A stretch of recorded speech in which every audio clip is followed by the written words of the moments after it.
Hi everyone, Tim Faulkner here, Australian Reptile Park. Hope you're all keeping well and we'll try and bring a little bit of entertainment into your day. This beautiful creature over here, hey Kimbe, up, is hiding from you. What are you doing down there, sweetie? Here you go, have a little bit of egg.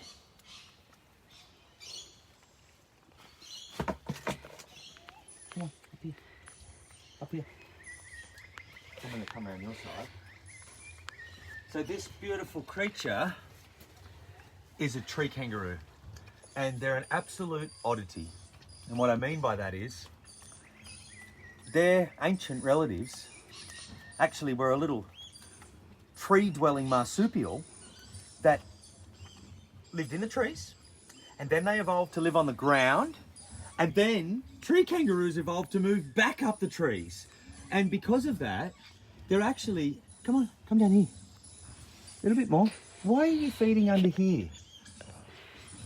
Because of that, and the fact that they're quite new to tree climbing, they are really poorly adapted to trees. So, you know, you think about a monkey, that's a mammal. So a monkey is a mammal, and a tree kangaroo is a marsupial, like a koala, kangaroo, a wombat, etc. But monkeys, they swing around, their tails are prehensile, they're so good in the trees. Here you go, come up here. Come up here. Come up here. Kimber, up here. That's a girl. Up here, show us your beautiful face. Here, this side. This side. Up here. That's a girl. Tree kangaroos, because they've only gone back up the trees not too long back, their tail actually isn't prehensile. Now, pop down here for a sec, have a look at this. It's doing its job right now. So see this long tail, and it's quite thick because it's heavy. It's a counterbalance. So when the tree kangaroo is up in the tree and leaning one way, the tail offsets the body, the weight of the body. And it's used, you see it now? It'll move to keep her balanced. Look at these incredible paws. They're not like monkey hands at all. And what's funny is that, for example, any monkey that you've ever seen can climb up a branch and can climb down a branch. But tree kangaroos can climb up quite well, but when they come down, they climb backwards like a fireman down his ladder. They haven't developed the skills that other tree dwellers have. And you look at, I mean, incredibly muscular. Look at the way she uses that hand, but look where my hand is here. Now, it's a really thick coat of fur, but look at that arm. That's my fingers around her arm, like that. And it is so muscly to be able to live up in the trees. Now, this is a Goodfellow's tree kangaroo, and they're actually from New Guinea. Now, there are two species of tree kangaroo in Australia. You've got the Bennett's tree kangaroo and the Lumholtz tree kangaroo. Lumholtz look kind of similar to this. They're up in far north Queensland. Both are sadly endangered. But you've got about another 10 species in New Guinea and West Papua, just north of Australia. They range from black to brown. Some live in lowland tropical rainforests. Some live right up many thousands of metres above sea level in high altitude cloud forests. But just a really remarkable species. Now we have Kimber, and she is very old. While she's there now, I won't touch her, but have a look there. That little discoloured part, that's actually her pouch. So, like other kangaroos and marsupials, she's pregnant for only a very short time. And after, let's say, 30 days, the joey is born. The joey has to climb from her cloaca, her bottom, near her tail, and climb up into that pouch. And Mr. Elusive, over there... Hi, Banjo. ...is Banjo. And Banjo is the male. Kimber, over here. Kimber. If you have a look at the body for a minute, so this beautiful coat and the coloration, it's also a threat to them because they've been hunted for their pelts, their fur. But if we just have a look here, come around this side a little. So come and have a look at this. Do you see the stripes? Here you go, sweetie. There you go. Want a bit of pumpkin?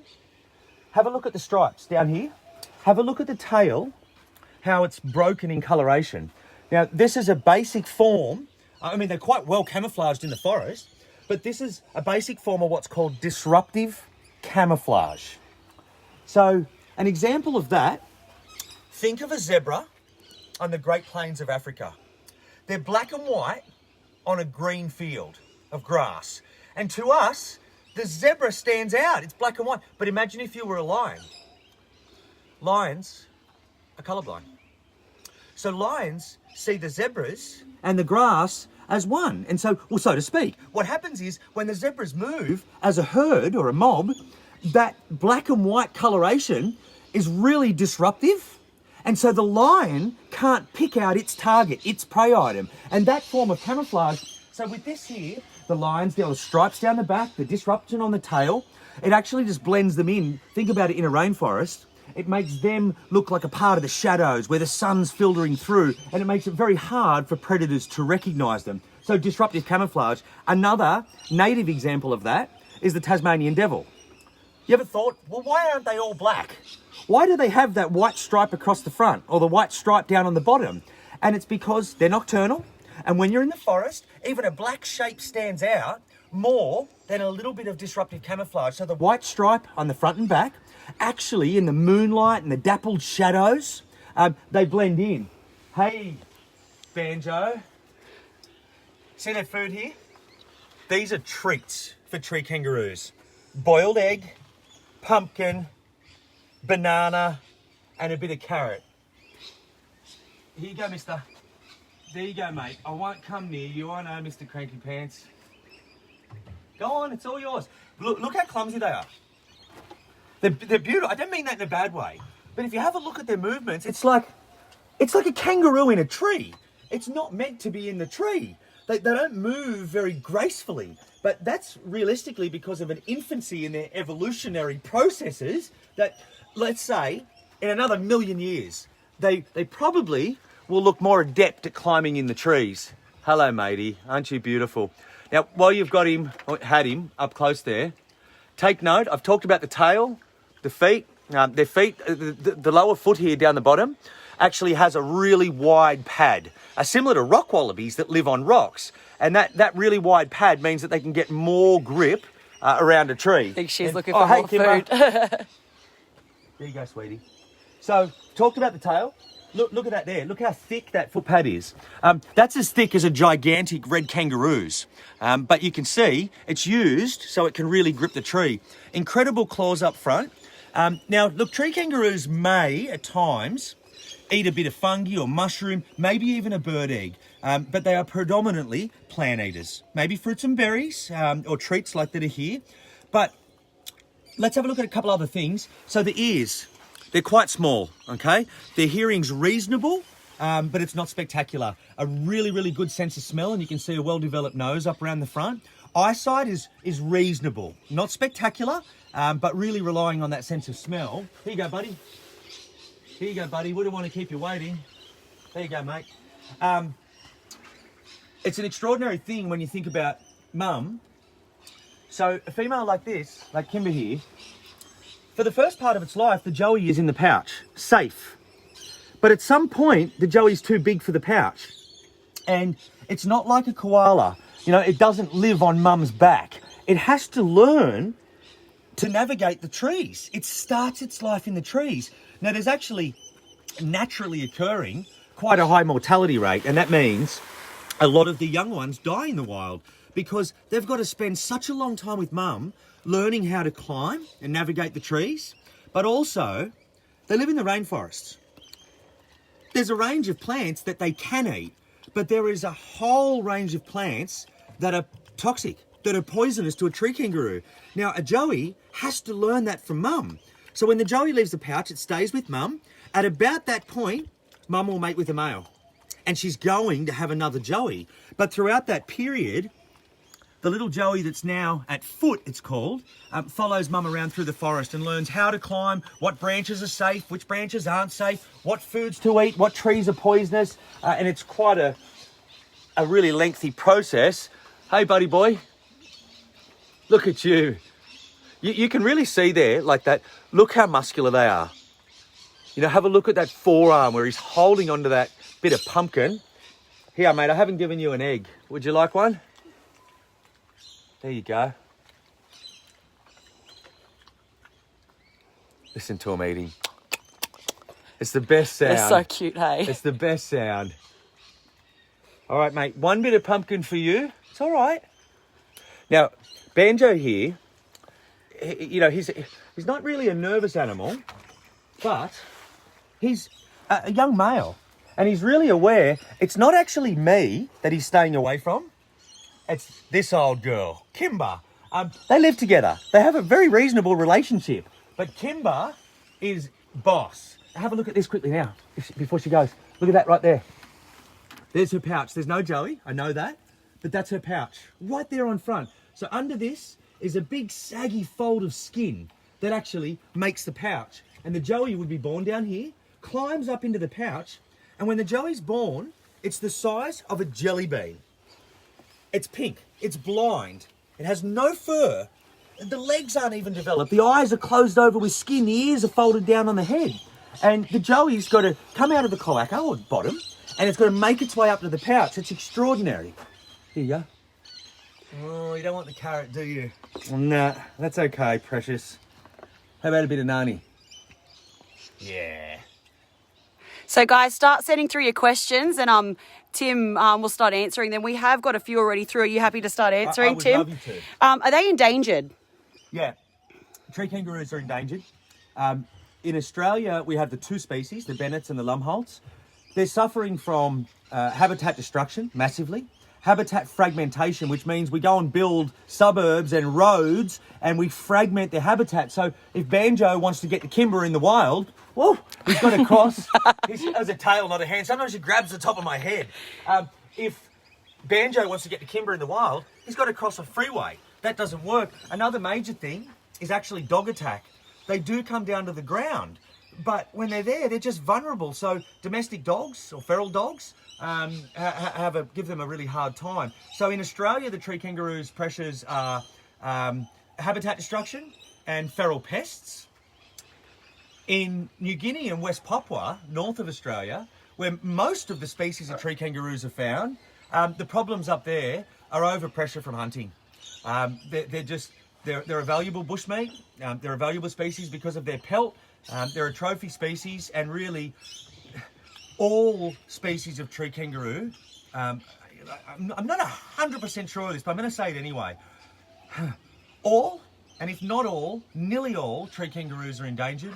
Some of the tree kangaroos in Papua and West Papua are so poorly understood and studied because, you know, New Guinea and West Papua are some of the greatest untamed frontiers on Earth.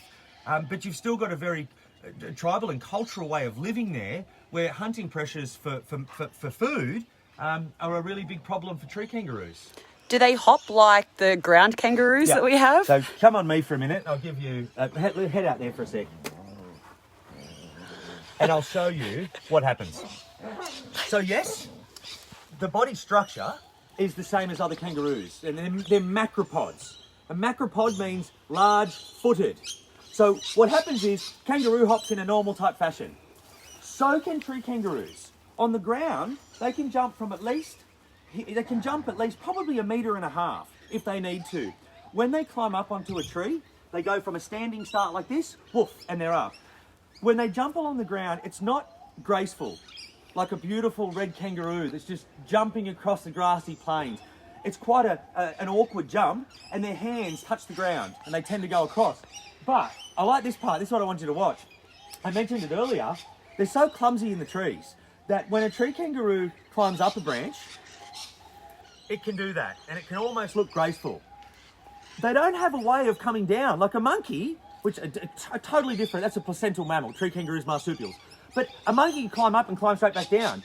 When the tree kangaroos come down, they've got to scale it like a fireman going back down his ladder. So they do this weird thing where they're holding onto the tree, and when they're at heights, you hold your breath and think, they're going to fall. Thankfully, they never do. What's their lifespan like? Yeah, so tree roos will live for 10 to 15 years old, maybe a little longer in captivity, maybe a little less in the wild because life's a bit easier and a bit harder. In that time, you know, even that might seem like a short lifespan, 10 or 15 years compared to us. But you think in that lifespan, mum can have a joey each year, and so female can actually produce 10 or 15, around 10 joeys, maybe a little less, in their life. So even though it's a relatively short lifespan, they can actually produce a large number of offspring throughout that life. Do we have tree kangaroos in Australia, and where do they live if they do live here? There are between 10 and 15 species of tree kangaroo in the world. Only 2 of them live in Australia, and they live at Australia's closest point to Papua New Guinea or West Papua, the island country just above Australia.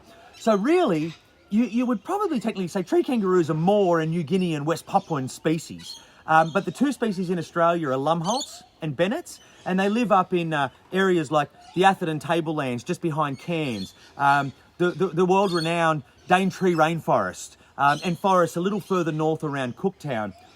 On that point, what's really interesting is that I keep talking about Northern Australia, the tip of Queensland. And from there, you've got, just above that, you've got New Guinea and West Papua. What's really interesting about that is, let's consider that 10,000 years ago, New Guinea and West Papua were part of Australia. There was a land bridge that connected the two. And we have really similar species. We've got more, Australia has more reptiles than any other country on Earth. We've got, these giant birds, cassowaries, kangaroos that live in trees, platypus and echidnas. And our wildlife's actually really similar with New Guinea and West Papua.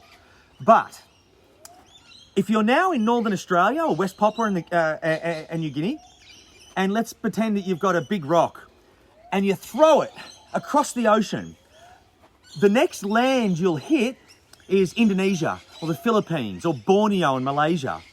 When your rock hits the ground, and your rocks come, I picked it up amongst bowerbirds and birds of paradise and tree kangaroos, and I threw it over towards Indonesia. When it hits Indonesia, you now get cats, dogs, bears, primates, rats, foxes, a whole different suite of wildlife. And that's because Australia and New Guinea have been separated from the rest of the world for all of history. And when the rest of the world has mammals, placental mammals like humans that give live birth, Australia had marsupials that care for their young in a pouch.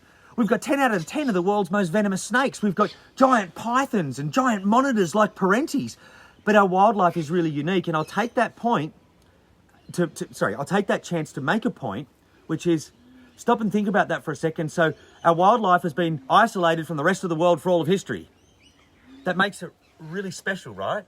Because it's very unique. It's like, on average, between birds, reptiles, mammals, and amphibians, it's probably about 85%, maybe 80%. Let's say 80% of all bird, mammal, reptile, and amphibian that live in Australia are unique to Australia. And this means their protection is all the more important. If you lose them, there's nothing like them. So if they go extinct, they're lost forever. And the funny thing, or not so funny thing about extinction, is that it's very permanent. And last question, how rare are they to find in the wild? And I know you've got some stories about this, Tim. Whoever wrote this, the question is, how hard is it to find tree kangaroos in the wild? You're really hitting on a sore point for me. So, tree kangaroos live in the trees. They don't just live in any trees, they live in rainforest trees. It's really dense, the canopy, and they're crepusculous or nocturnal. Crepusculous means they're awake at dusk and dawn, just when it's getting dark and just when the sun's coming up, and a little bit of activity throughout the night. There's 2 species in Australia, and I have seen, personally, most of Australia's mammals, marsupial mammals. I've only seen one of the tree kangaroos. So Lumholtz tree kangaroo that looks similar to these Goodfellows. There are a few spots that you can find them up around Cairns and the Atherton Tablelands, and there are some known spots. But the other one, the Bennett's tree kangaroo, it's really rare.